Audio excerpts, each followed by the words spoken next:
É claro que o Brasil saiu da história intelectual do mundo. Se você comparar o que era a vida intelectual no Brasil nos anos 50, 60 com o que é hoje, você comparar um país, o primeiro mundo, com a Zâmbia.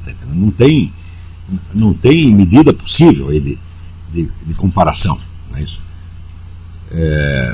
30 ou 40 anos atrás, nós ainda tínhamos aí vivos, tinha o Gilberto Freire, tinha o Monte Maria Carpo, tinha o Zé Guilherme Merkel, até pessoas de relevância mundial. O que não quer dizer que não tenha hoje, a gente tem agora mesmo, tem o Bruno Tolentino, mas essas pessoas ficam totalmente marginalizadas, elas não aparecem, elas não ocupam espaço nos suplementos culturais, elas não são estudadas nas universidades, nem nada. O grosso da vida intelectual, seja na universidade, seja nos suplementos culturais, é só ou propaganda comunista, vamos dizer, um pouco, às vezes, na melhor das hipóteses, camuflada de debate letrado, ou então é interpromoção, interbadalação, interbajulação entre figuras partidárias. Então quer dizer que a vida intelectual foi tornada instrumento de ascensão social para organizações comunistas que realmente dominaram o espaço. Então quando acontece isso, o país está morto. Aliás, o país, quando se deixa seduzir pelo comunismo, porque já está muito doente, já está muito decadente. Então é mais ou menos como o indivíduo se deixar seduzir pelas drogas. Quer dizer, a experiência das drogas é uma coisa que o nego faz quando ele já está, por assim dizer, com o pé na cova, ele já está querendo se destruir, então a droga ajuda a se destruir mais rapidamente. O comunismo é exatamente a mesma coisa, é a tentação final, né, que completa uma descida. Ele está descendo para os infernos, ele chega na porta do inferno e bate. Na hora que bate, ele entrega a droga ou a carteirinha do Partido Comunista. A vida cultural brasileira tinha se tornado tão decadente, tão burocratizada, que as pessoas só entendiam a atividade intelectual ou como show business, ou como atividade profissional universitária. Eles não entendiam, vamos dizer, a busca de conhecimento, tá certo? Ou a aquisição de cultura como uma atividade que existe em si mesma, e que na verdade é o centro inspirador de tudo isso. Então a vida cultural, a vida intelectual passou a ser uma função ou da mídia ou da universidade, em vez de ser, ao contrário, como sempre tinha sido, ela mesma a inspiradora dessas duas instituições e o motivo para a existência delas.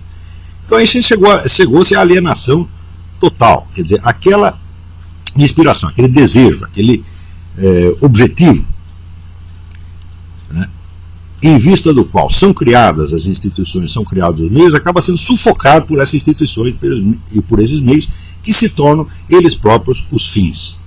Mas aos poucos eu fui conseguindo transmitir às pessoas uma noção da vitalidade e da força da própria ideia de vida intelectual. Um livro que me inspirou nesta época foi o livro do padre Antonin Saint-Pierre, que se chama La Vie Intellectuelle, a vida intelectual. Esse livro praticamente decidiu a minha vida, tá certo? Muitos anos antes disso. E o livro foi das obras que me inspiraram para montar o seminário de filosofia. A ideia central do seminário, a estratégia dele, era tentar mostrar às pessoas a vida intelectual não como uma ocupação social ou profissional, muito menos como um hobby, tá certo? Mas como um estilo de ser, como uma maneira de viver e como um corpo de valores que deve orientar a construção da sua personalidade. Então o curso não se destinava, vamos dizer, a abrir carreiras para as pessoas, tá certo? E nem mesmo a habilitá-las para determinadas atividades concretas, seja no meio universitário, seja na mídia, seja no show business, etc, etc.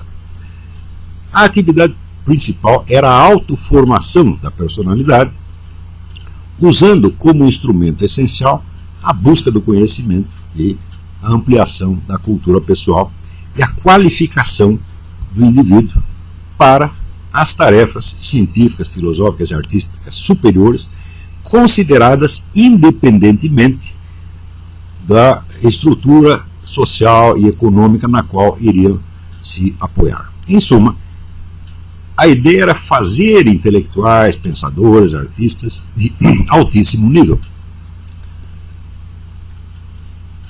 Mais ou menos no estilo que existia, por exemplo, no Brasil nos anos 30. O escritor sabia que era mais importante ele ter efetivamente o domínio da arte do que ele publicar livros, né, brilhar nos círculos literários, etc. Hoje ninguém mais sabe disso. Vamos dizer, um sujeito que hoje em dia, tentasse aprimorar na arte literária sem publicar nada, hoje em dia seria tido como uma pessoa anormal, como um doente mental. Porque qualquer atividade que não tenha um encaixe social e econômico imediato é considerado ou loucura, ou hobby, ou gosto, arbitrariedade, frescura. Né? Ou seja, os valores efetivos da vida intelectual, da arte, eles desapareceram, as pessoas não sabem mais o que é. Mas eu ainda sabia, ainda tinha alguma ideia do que era isso. Sabia que sem isso a cultura brasileira ia se tornar, né, toda essa galinhagem que se tornou, e que era preciso tentar preservar alguma coisa e, se possível, lançar sementes maiores para o futuro. O objetivo inicial, claro, não era de ordem política, era de ordem cultural, quer dizer, preservar certas possibilidades humanas que estavam sendo esfareladas rapidamente pelo desenvolvimento da situação. Mas é claro que a significação política disso logo aparece e ela se evidencia, por exemplo, no meu livro O Imbecil Coletivo, tá certo? Que é um contraste entre a vida intelectual tal como nós a praticávamos, tal como eu a praticava e eu a transmitia aos meus alunos dentro do seminário, e o que nós vimos em volta nos suplementos literários, nas academias, nas universidades, etc, etc. A diferença de nível entre o que nós fazíamos e o que estava ali em volta era assim, absolutamente brutal. Quer dizer que aquilo que no Brasil, em geral, se entendia como intelectual, como escritor, era o que nós considerávamos um analfabeto, um incapaz, um inepto total. Porque a nossa medida de qualidade, a medida de alta exigência, era muito maior do que esses camaradas conseguiram sequer imaginar. Você vê que entre os intelectuais eminentes que se destacaram nos últimos anos, está aí o Sr. Emir Sader, que escreve Getúlio com LH, você tá entendendo? E assim por diante.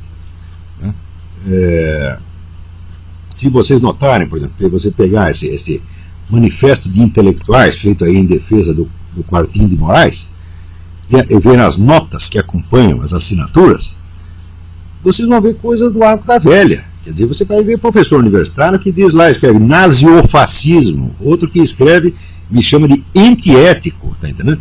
E assim por diante, quer dizer, são analfabetos, não é semi-analfabetos, são analfabetos, tá certo? Absolutamente incapazes, tá certo? Então, são pessoas que não poderiam ser, eles poderiam ser no máximo professor primário de escola do interior, de escola isolada do interior, mas na melhor das hipóteses, tá certo? E, no entanto, estão aí com professores universitários e um fica alisando o outro. Asinum asinus fricat, quer dizer, um asno afaga o outro asno.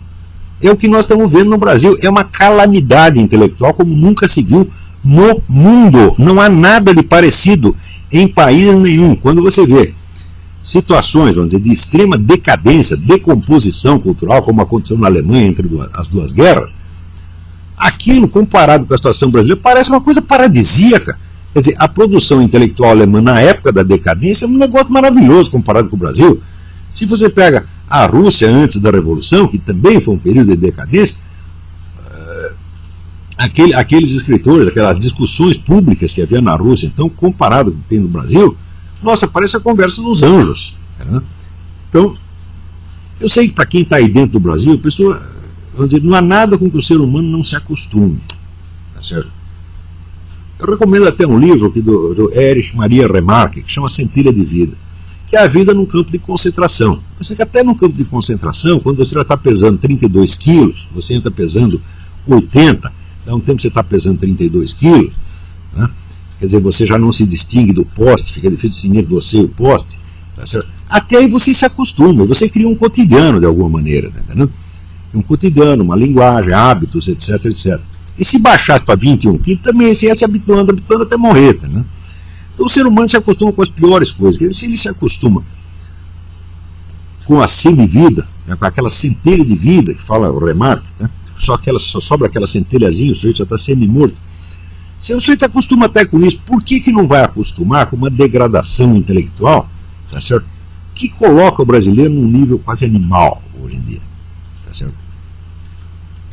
A pessoa não só se acostuma quando ela não repara mais nada de anormal.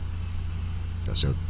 A não ser em duas hipóteses. Ou que ela tenha a recordação clara de uma etapa anterior, de que ela tenha absorvido esta etapa anterior, porque tem gente aí que está com 70, 80 anos, como Emir Sader e outros, e não absorveram nada. Tá certo? Ou seja, nessas duas hipóteses, ou você absorveu a etapa anterior, ou você tem um contato permanente com fontes de produção cultural no exterior, com as quais você possa comparar. Então, você chegando aqui nos Estados Unidos, por exemplo, você vê a quantidade de revistas culturais de altíssimo nível que tem aqui, é uma coisa com que o Brasil não pode nem sonhar. O Brasil não consegue imaginar aquilo nem quantitativamente. Agora, acompanhar os debates, no Brasil, acompanhar os debates intelectuais dos Estados Unidos é impossível. Se você pega os nossos suplementos literários, suplementos culturais, dirigidos por pessoas que são, então, são os donos da circulação das ideias, tá certo? Ou os debates na universidade, então, vamos dizer, são os outros acionistas majoritários da cultura brasileira, todas as pessoas são incapazes de acompanhar a circulação das ideias aqui, incapazes de acompanhar até quantitativamente, ou seja, incapazes de ter uma ideia formar uma ideia do volume. Não é isso? Então, como o nível de inteligência, de consciência da igreja e da intelectualidade baixou a esse ponto, você imagina quanto baixou a dos outros. Então, eu que dou aula já, comecei a dar aula antes do seminário de filosofia, muito antes, eu tenho aproximadamente uns 30 anos de prática de dar aula,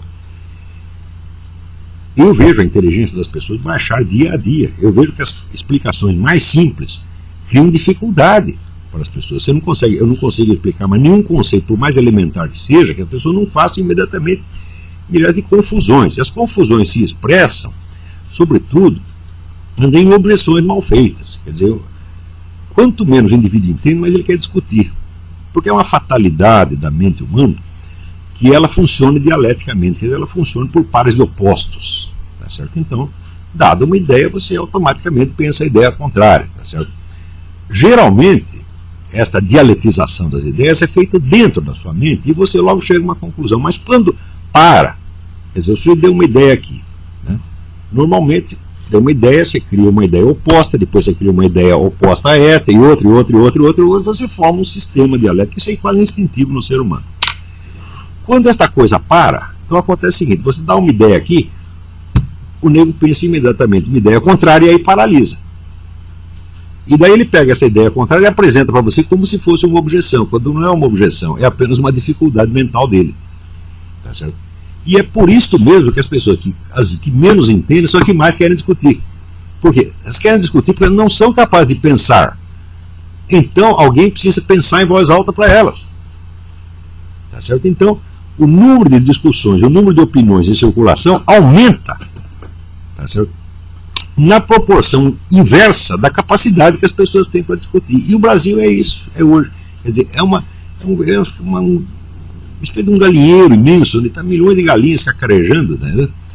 Nada do que se fala tem valor, nada do que se fala tem sentido. E, de fato, no meio brasileiro, um ensino tal como eu havia planejado no início para o seminário de filosofia se tornou praticamente inviável. Esse é um dos motivos da minha vinda aqui para os Estados Unidos.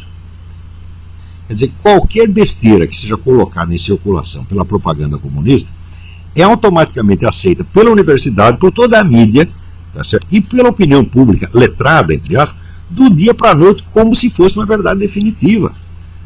Não está aí a Folha de São Paulo dizendo que centenas de milhares de mulheres morrem anualmente de abortos ilegais? Quando você vai ver as estatísticas do SUS, o número de mulheres que morrem de aborto ilegal no Brasil por ano é 6, 7, 8 pessoas. Mas da diferença de nível entre o brasileiro letrado e qualquer pessoa aqui dos Estados Unidos. Os meus vizinhos aqui, uma é enfermeira, a outra é, por exemplo, bombeira aposentada, a velhinha, né? A outra é corretora de imóveis. As pessoas têm um nível de informação, tá certo? Um nível de compreensão das coisas que no Brasil, professor universitário não tem. Então, o que está acontecendo no Brasil é uma calamidade. Agora, como, vamos dizer, já faz parte dessa mesma doença a convicção de que a vida real é uma coisa e a cultura é outra. Então as pessoas acham que tudo pode melhorar no Brasil, pode melhorar a economia, melhorar a sociedade, melhorar a política, etc, etc. E depois de tudo isso melhorar, nós vamos pegar um negócio chamado cultura, como se fosse a cereja em cima do bolo, e botar ali. Essa visão é absolutamente psicótica. Quer dizer, como é que o nego pode primeiro resolver todos os seus problemas e depois se tornar inteligente? Não teria que ser o contrário, ele primeiro se torna inteligente, daí você vai resolver os problemas.